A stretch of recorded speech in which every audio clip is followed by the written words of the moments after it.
Hello everyone and welcome to the HobbyGuard.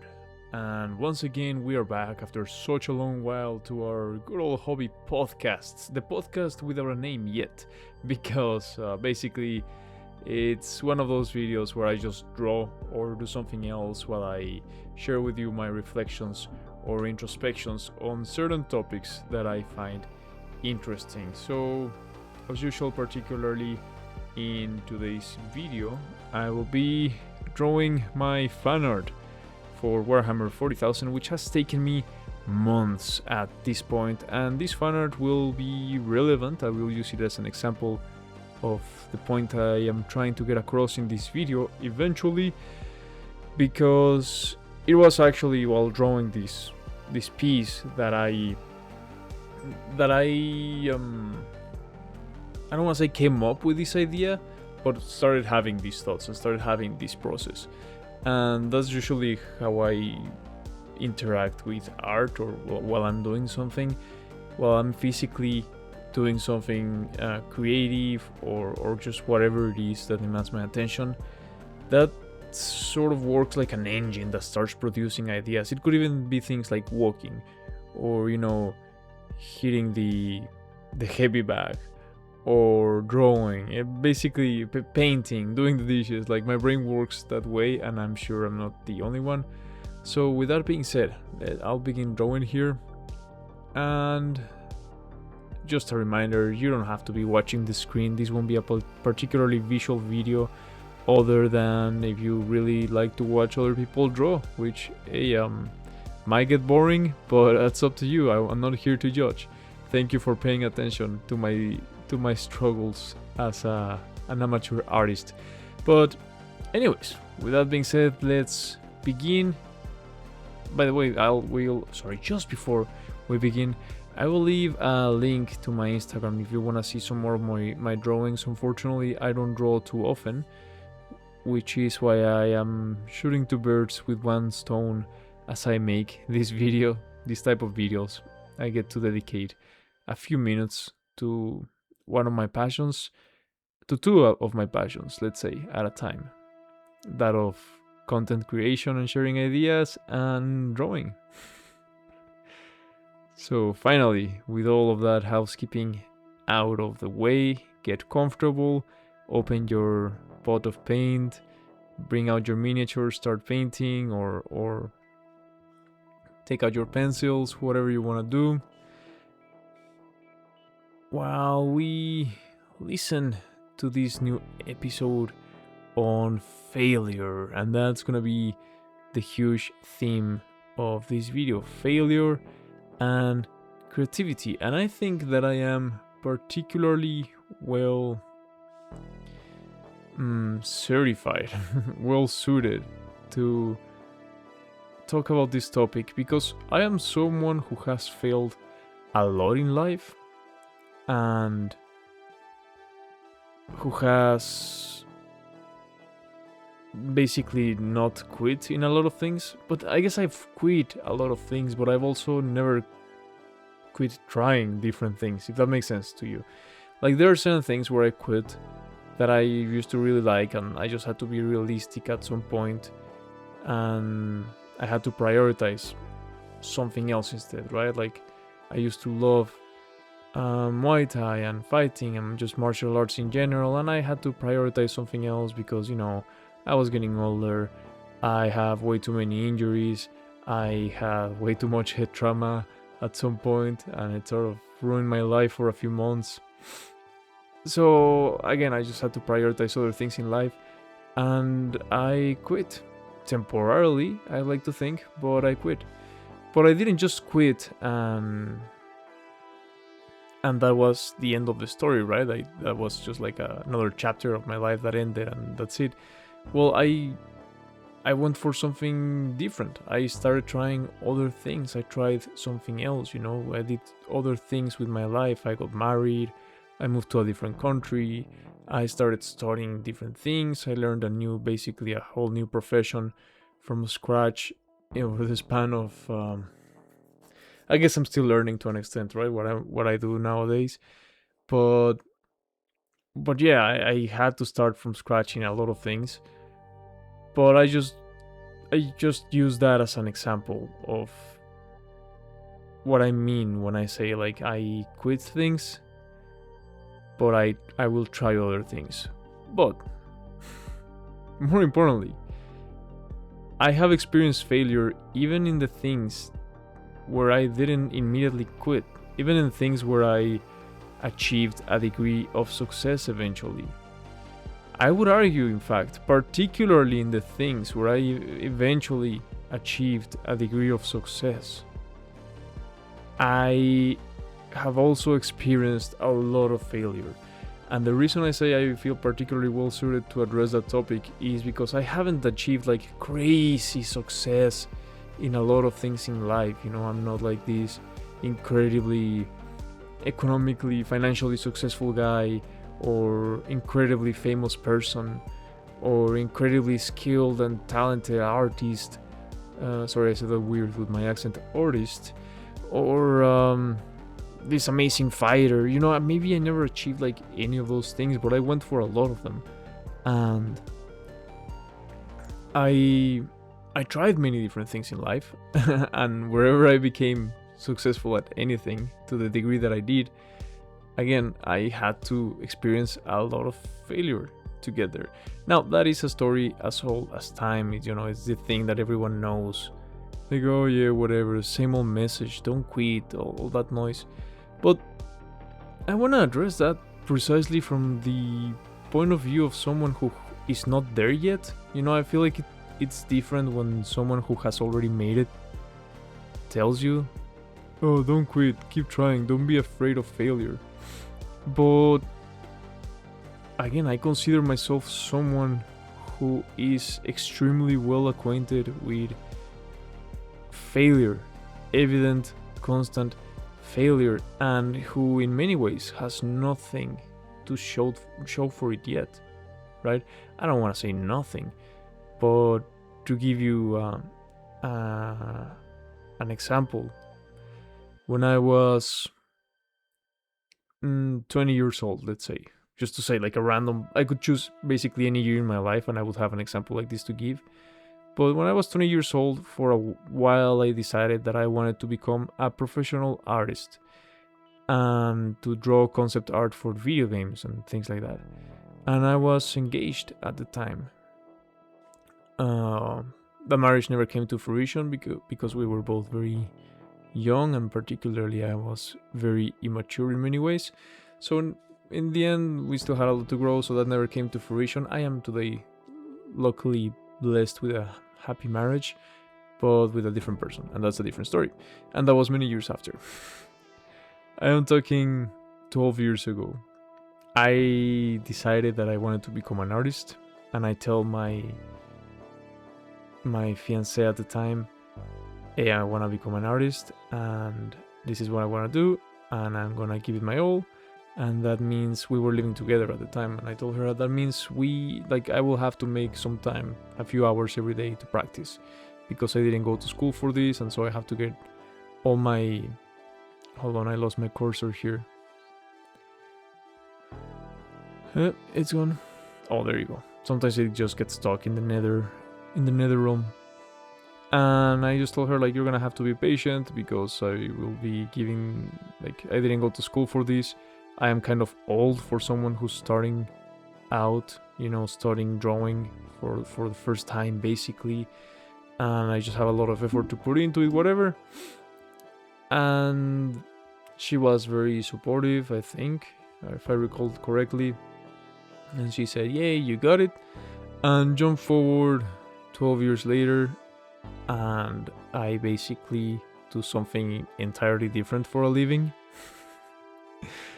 No one, no matter where they are, there's like maybe at most 10 people in the world that you show them my drawings, they would know, oh yeah, I know who the artist is for that.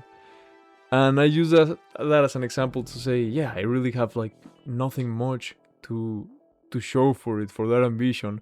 Obviously that's not the end of the story. I tried practicing drawing for a few months, and then responsibility caught up to me. I had to stop slacking. I had to start finding more jobs, and I ended up with like 3 jobs at a time. And anyways, I don't want to get too lost in the details, but basically I at some point I quit on that dream. Not officially, you know, I always had it in the back of my head like, oh yeah, one day it would be nice to become an artist, but just time just flies. And you know, 12 years later I look back and I was like, oh yeah, I never did do that. I guess I just kept getting busy with other stuff in general in life. So that's what I mean when I say I have nothing to show for it, in the sense that if I was measuring myself by the expectations that I had, or that society or other people have from us, then I would consider myself an absolute failure as an artist. And yet here I am, so many years later, still drawing, still enjoying it as much, sometimes even more, and still getting to know myself better, and my humanity better, and my psyche and my emotions and my limits, as both as a human, as a person, as a man, as an artist, just everything in general, through the art of drawing. And just like that story, I could tell you so many others, and perhaps I will over the years in this channel as I make more and more of these podcast videos, right? But regardless, having experienced so much failure through life, I have learned a few things along the way, if you will. Foremost upon which is I am more of a doer than a thinker. Even though I have a wizard hat, make no mistake, I am a barbarian. That's why I have my barbarian helmet back there, because I'm trying to channel my inner wizard to be wise. You know, I have a beard now, I have a mustache, I have old age and my knees hurt, so I'm trying to channel the archetype of the wizard to become wise, but at heart I am just a barbarian who likes to take problems head on without thinking too long about them, and just rushing head in at a problem and hitting my head against it until either it or I break. And that's how I like to approach things in life. And that's how I've approached many things in life. And particularly, you know, to give you a very concrete example, like drawing, you know, what I'm doing now, I am not following a particularly precise technique. People may criticize me because this drawing has taken me months, you know, I haven't been completely like constant at it, but I basically, if you go through the drawing, if you zoom in and scroll through the drawing, you can see, I mean, you perhaps wouldn't be able to tell, but you can see how I would start to, like, through different areas of the drawing, how I started trying out different things, and maybe I liked them, and I took what I learned from that to the next area. And there is a million mistakes and failures of things, of things that I tried out and didn't quite work, that I deleted, so you can't literally even see all of them. You can see a bunch, because it's such a big piece, but you can't see all of them, not nearly so, because I've deleted so many of them. But that is sort of like the only option that I have right now to learn, because I don't really have a lot of time to like stop and study and like think about the technique and how do I actually hatch and what if I did this instead of that. Like, no, by the time, the way my brain works, by the time I get anything of value out of it, I will be too bored and ready to go to bed. That's not to say that I can be stupid about things, right? That's not to say that I haven't learned the hard way, mind you, over the years, that I cannot just ram my head at problems without giving it a second thought forever, and it won't have any consequences, or that eventually I will succeed just by the magic of trying. That's not necessarily how it works. That's why I'm trying. That's why I have the wizard hat. That's why I'm trying to channel my intelligence, my intelligence stat, because I have learned again over the years that effort applied wisely is never gone to waste, or even effort that perhaps was applied unwisely and the fruit of which was nothing but failure, you can still learn from it. You can still like retcon that from your past with how you think about your past itself, and that's a form of magic spell on its own, right? Like, I talked to you about all these failures that I have experienced in life, but if I was like, oh yeah, those are failures, I'm an F up, I'm a good for nothing, I told all these people all my ambitions and I like nothing ever came out of it, and I never achieved anything. Yes, it's like a spell that I am casting on myself, and I am demoralizing myself, and I am valuing myself a certain way, and I believe we all do that, Sometimes we are our worst enemy. That's certainly the case with myself. I always felt kind of immune to criticism in a way, when I used to have my 45,000 subscriber martial arts YouTube channel. I would get so much criticism and so many hateful comments, and people were like, yeah, you suck, oh, your technique is terrible, oh, you actually lost that fight and the referee was on your side for whatever reason. I would get all sorts of comments and critiques and criticisms, and all I could think of was like, oh yeah, I know, I'm such a terrible fighter, man, you're so right. Like, I don't know why people watch my videos. Like, I was my worst critic.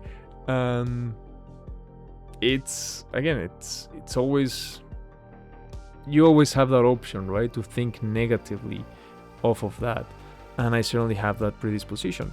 But you also have the option to, again, cast the spell, and instead of it becoming like a demoralization spell, it sort of becomes a restoration spell, if you will.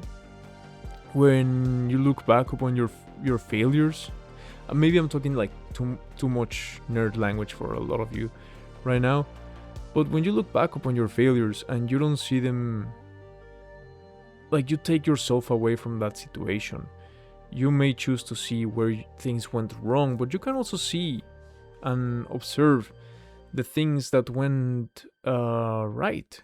The fact that you even tried at all. For example, I just tried like doing a weird effect with the shoulder there. I wanted to give like some skin texture, and that did not work at all. And that means the last 10 minutes that I've spent doing stupid lines are now useless, and I have to go back in time with the good old Control Z. Let's see how far back it allows me to delete those stupid lines that I didn't like. Anyways, you can still find value, basically, in past mistakes. It is sort of like an investment.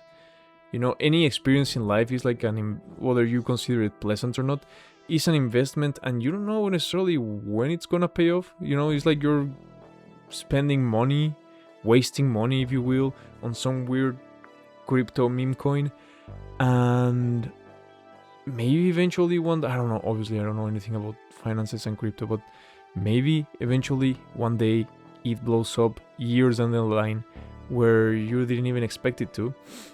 And I guess I'm trying to make an analogy to failure. So many times I have thrown myself at a new problem. For example, like, not problem, but challenge, let's say. Like, for example, getting married, moving to a different country where people speak a different language, where I have to find a new way to earn the bread, because the thing that I used to do in my previous country, there's no really a market for it here, or whatever. And, start from scratch at 30 years old or whatever. Well, being faced with challenges like these make me look back and withdraw.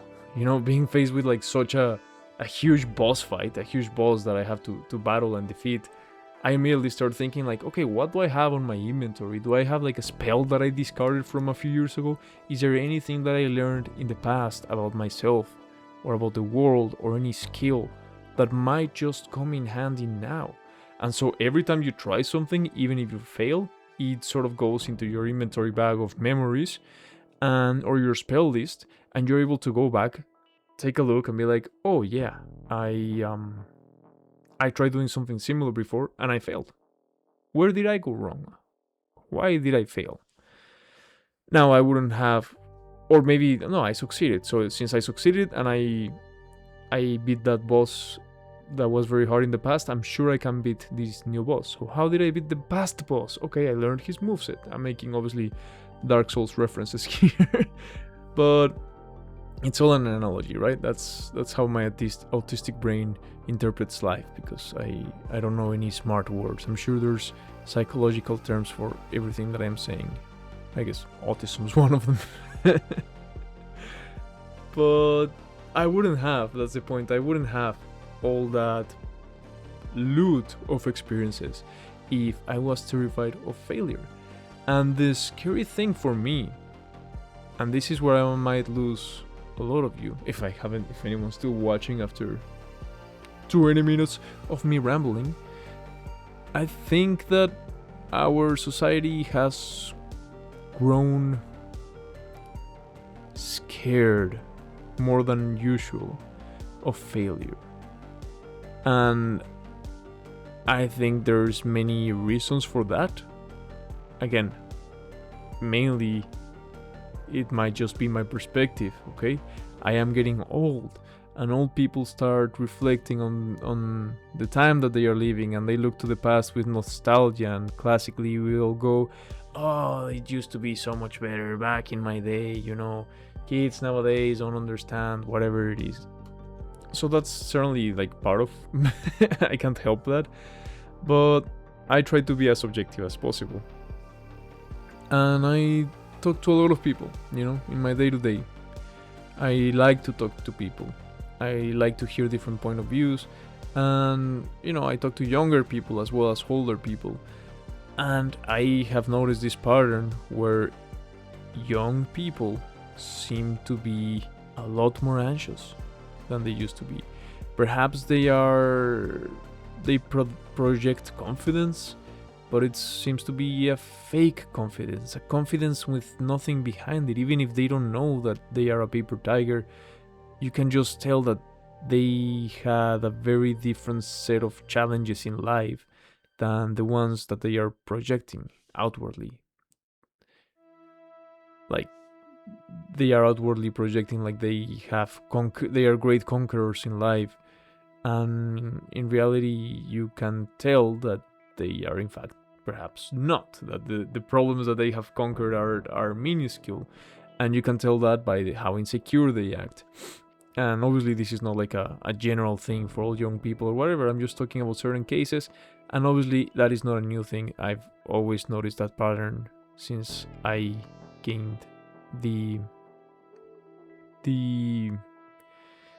cognizance since I became cognizant enough to start noticing that sort of pattern. I've noticed in other people and myself, you know, when we are making up for our insecurities with projecting outwards. But that's just one example. A lot of the young people that I talk to nowadays, and that I just watch, not that I watch young people, mind you, but that I come across within my day-to-day, let's say, they seem extremely anxious. They seem extremely like self-doubtful. They seem to have very little self-dependability.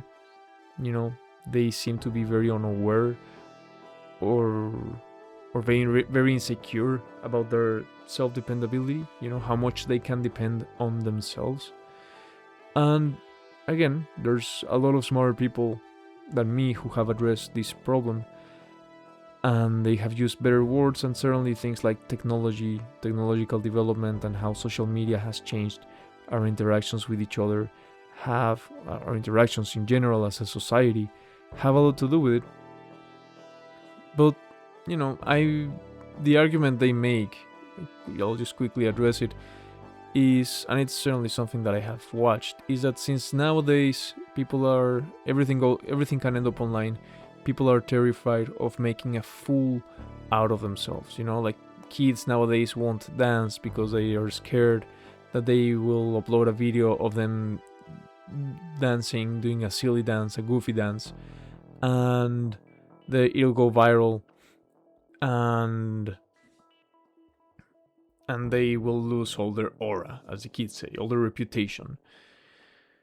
That's one example, right? The other is like, well, there are so strong like social consequences of saying the wrong thing or acting the wrong way socially or having the wrong social opinion. People will label you as this or that, and a lot of this also comes from social media, like, oh, don't talk to that guy because he is like he's from this political ideology, or he has these regressive views or ultra progressive views or whatever. We're constantly like stigmatizing each other online and criticizing each other, and I believe that consuming all that criticism makes us sort of like paralyzed with fear of messing up, basically. But I mean, those are arguments that I've heard other people make against smarter people than me, better communicators than myself. Not an imposter with a wizard hat who barely knows any spells. But I do know some spells, okay? So watch it. Don't you go too hard on me, because I'll cast polymorph on your pillow or something. Anyways, that makes sense. Sorry, it's too late. I had a very long day at work. One of my personal theories is, not theories, just things that I've observed as well, is how we consume, and this also has to do, by the way, with technology and social media in particular, is how we consume just things in general through social media, through content, basically. For example, how often do you see a content creator, and this may vary depending on your algorithm, of course, but a content creator who uploads, like, obviously everything that we get, everything that we get nowadays, for not everything but mostly, it's like short content, right? So let's say beats, a few seconds long. People don't usually show their failures in that, specifically like artists, if they do, it's more often like they're not showing their own failure, they're showing someone else's failure, and it's like either to make fun of them or to rage bait or whatever, or it's like painted in a negative light. And again, not only artists, but just political commentators, or just people being people in general. Someone doing a goofy dance at a party, someone sleeping and falling on the street, whatever. So yeah, whenever we see someone, let's say, failing, it's there to either be made fun of or to criticize. But we never see aspirational failure anymore. We never see someone fail and the failure being the point. It sort of reminds me of that story of the Green Knight, when Sir Gawain kind of fails on his quest, but the failure was the point, and he didn't actually fail because he, by failing, learned. I guess I could have just saved myself this entire video by just saying, go read the Green Knight, but I mean, I don't remember it that well, but I guess the failure was the point because he learned more about honor, and he had this whole new view on life, and his heart was pure at the end. But anyways, that has been a theme that has certainly been hold on, I'm taking a moment here to zoom out and see what the hell am I doing. Okay, that's not too bad. You can barely tell some of the progress, but that's just sometimes how it is. That's just a lot of little tiny lines that you can't really make from afar. Anyways, so that story of failure, of not romanticizing failure, but of aspirational failure, and by that I don't mean aspiring to fail, but let's call it motivational failure instead, failure that actually motivates you to try, failure that actually motivates you to action, basically. That's the whole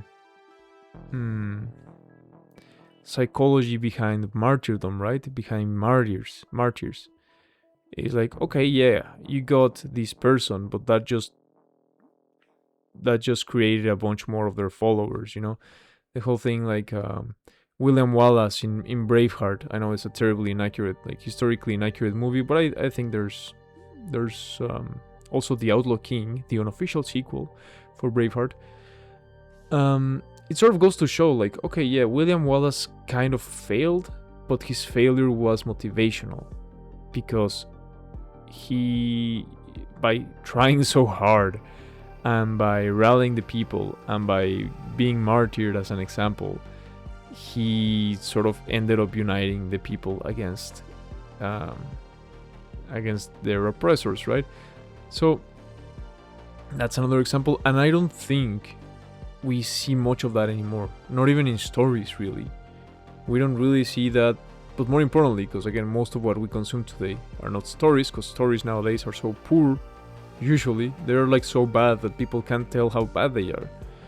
I don't want to criticize too much people for their tastes in fiction, but damn, I see people just being like so complacent with the most mediocre products of TV and cinema and literature.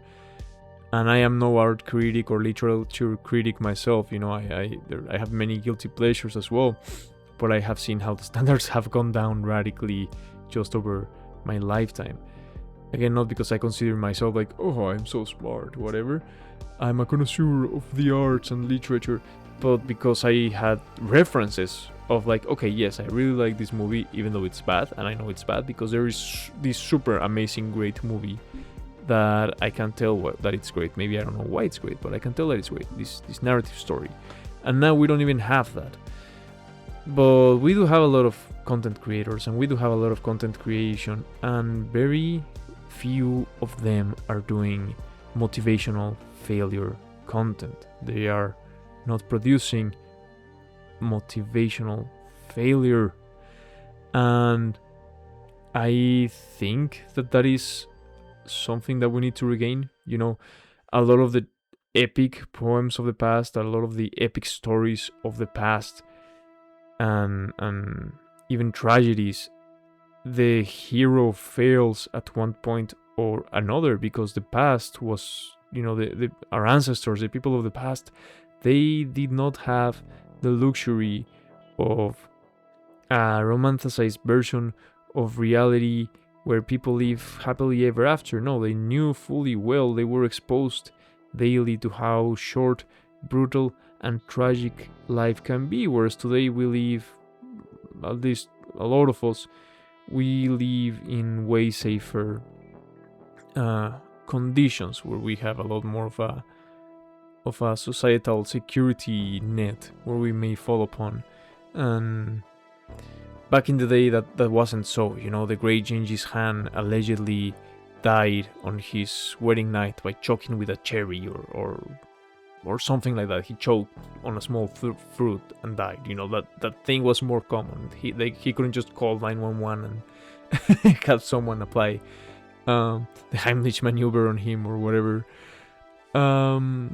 So, or whatever it's called, by the way. I don't remember if that's what it's called, even though I am CPR certified.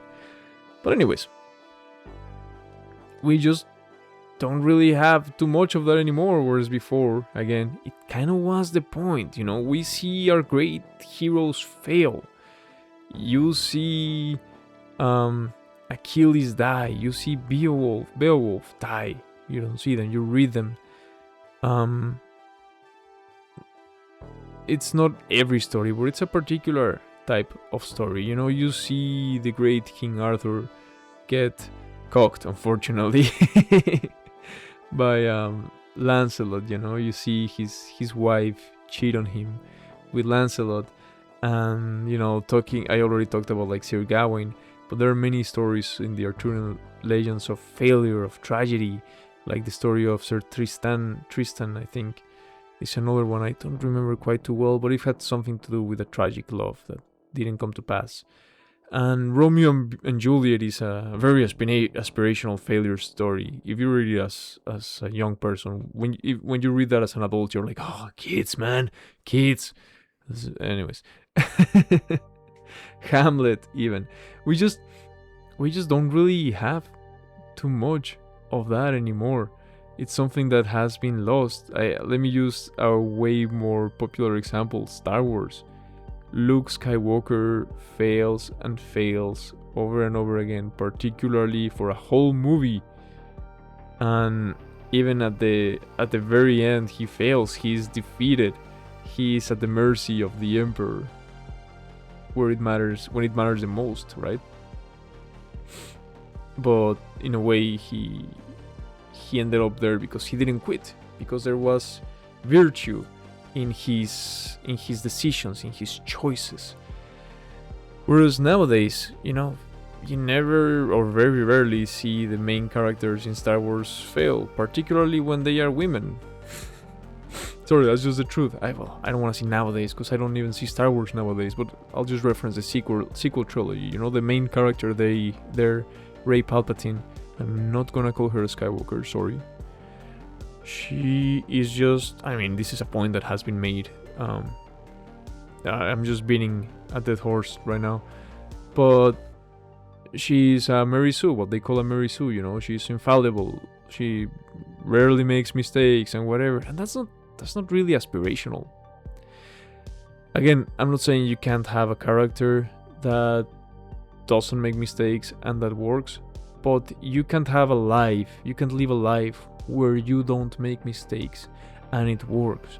And in a world where we are just being trained more and more to interact with each other via the content that we produce or the social media, the things that we share on social media, and you're constantly seeing people share their very best, very scripted, carefully tailored, edited content, an edited reality, a perfectly scripted and tailored reality of how pristine and successful their lives are, you develop a sort of resentment, inevitably, towards yourself.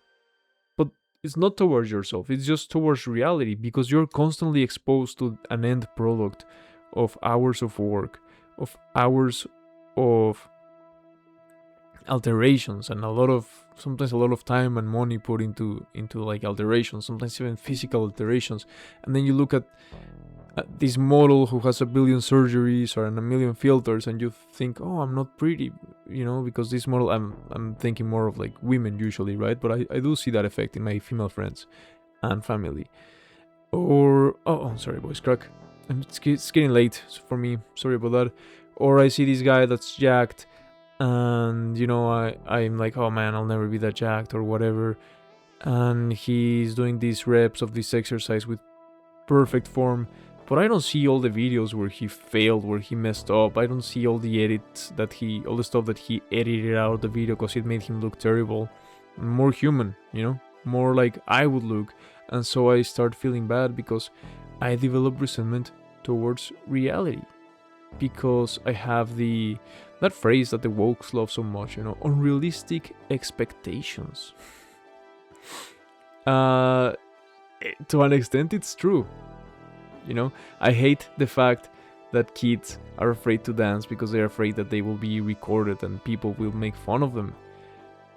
In a way, I think they are very lucky, though, that all they have to do now to prove how brave they are is to just ask someone for a dance, ask to take someone out to dance, ask someone for a date where they will go dance somewhere, and she's like, can you dance? And he's like, hell no, but you're damn sure I'm gonna give it a shot. And that is heroic in today's day and age. If I wanted to call attention to myself in high school, I had to do like very stupid things. I remember one time I walked over the edge of a bridge just to seem brave and heroic to a girl that I wanted to to woo, to court, if you will. And she did think that I was very, very epic and heroic that one day.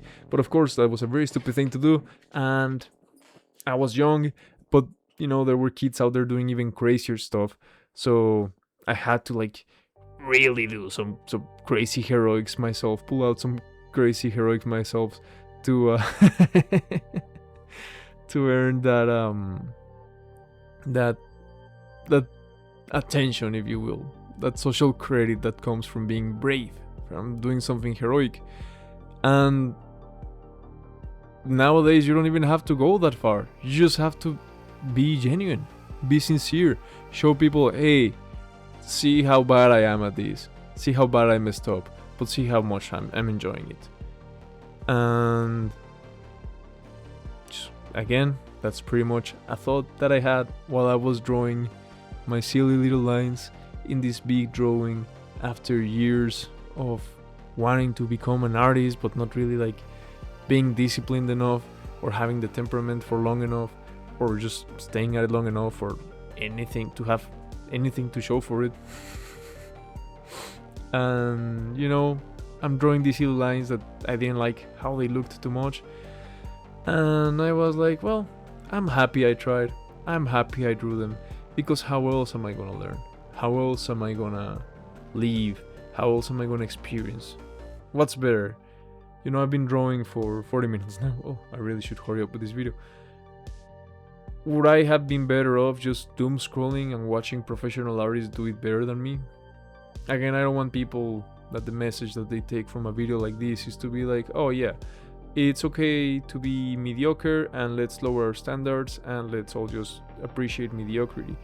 No, I'm not talking about mediocrity I'm not talking about elevating the result, because in a way the result doesn't matter. The result of your efforts, the true result, the the alchemical result, if you will, is within yourself. The true alchemical gold is within your soul. The true friends how's that phrase?